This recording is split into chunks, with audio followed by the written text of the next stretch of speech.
In the 1600s in Salem, Massachusetts, in just over a year's time, over 200 people were accused of witchcraft, 20 innocent people were executed, and more died while being held in prison for trial during the hysteria of the Salem witch trials. You could say, how did such a travesty of justice take place?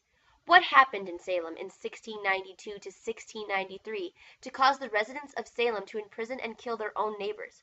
Was it fear? Had they gone mad? Or were there other factors at work?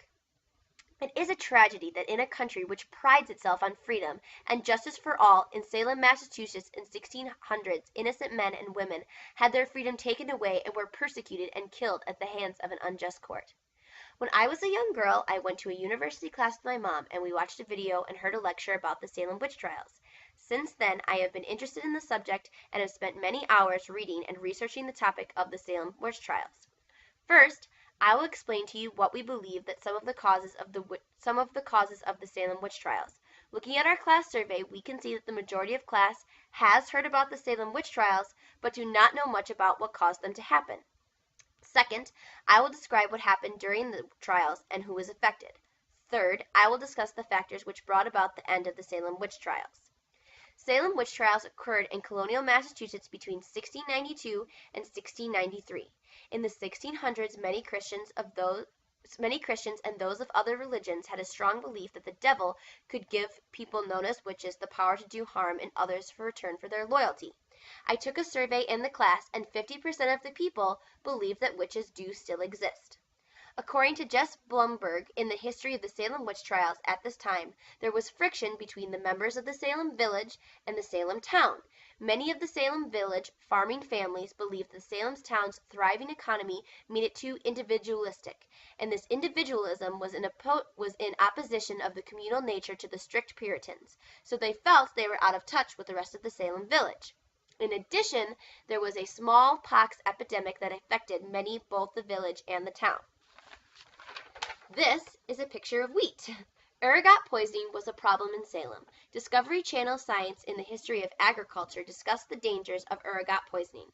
Ergot poisoning caused by fungus that grows on wheat that has not been stored properly. If the wheat gets damp, then often mold grows on it, and is noticeable to the naked eye. When people eat the infected wheat, they would get ergot poisoning. Some of the symptoms of ergot poisoning was painful seizures, paresthesia, which is the sensation of tingling, tickling, prickling, pricking, and the burning of a person's skin, and hallucinations.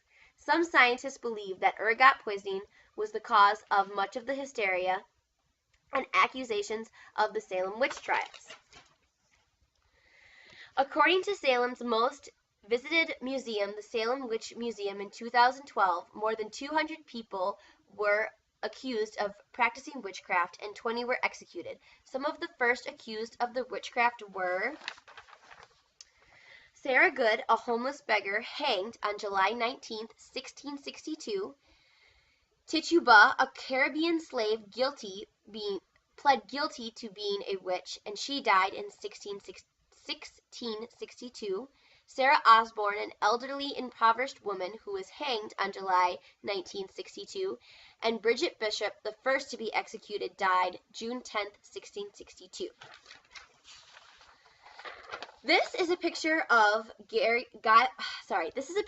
Giles Corey, who was pressed to death because he refused to state if he was guilty or not, and he died September 22, 1962, and at least 19 others died by execution or in prison.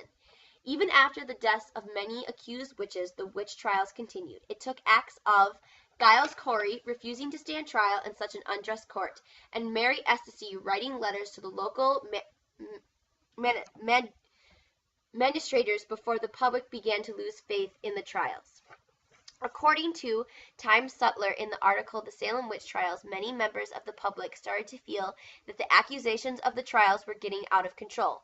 By October 1662, many months after this began, many judges, ministers, and numerous others claimed that the innocent lives were being taken. This outcry took too long to take place, but the people of Salem knew that the injustice was being carried out. To this day, demonstrated by the class survey, the vast majority of people believe that everyone deserves a fair trial. Now, this is a picture of Governor Phipps October 12, 1662, Governor Phips stepped to protect the current prisoners and put the end to the witch trials.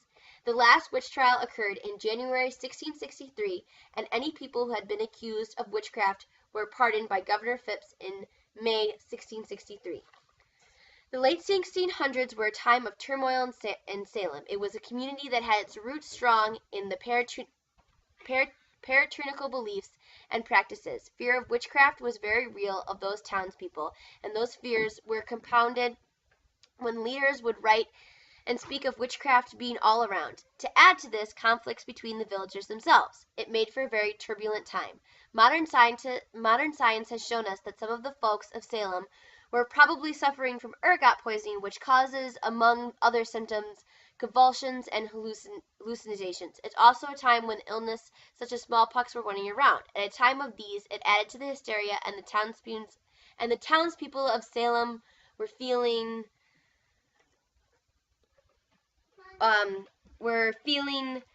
20 innocent men and women, none of whom were justly accused or fairly tried, were killed at the hands of fellow Salemites. What happened in Salem during the witch trials went against everything for which this country stands. As one of our founding fathers, Thomas Jefferson, wrote, "Rightful liberty is unobstructed action according to our will within our limits drawn around us by the equal rights of others." I do not add within the limits of the law, because the law is often but the tyrant's will, and always so when it violates the rights against the individual. Thank you.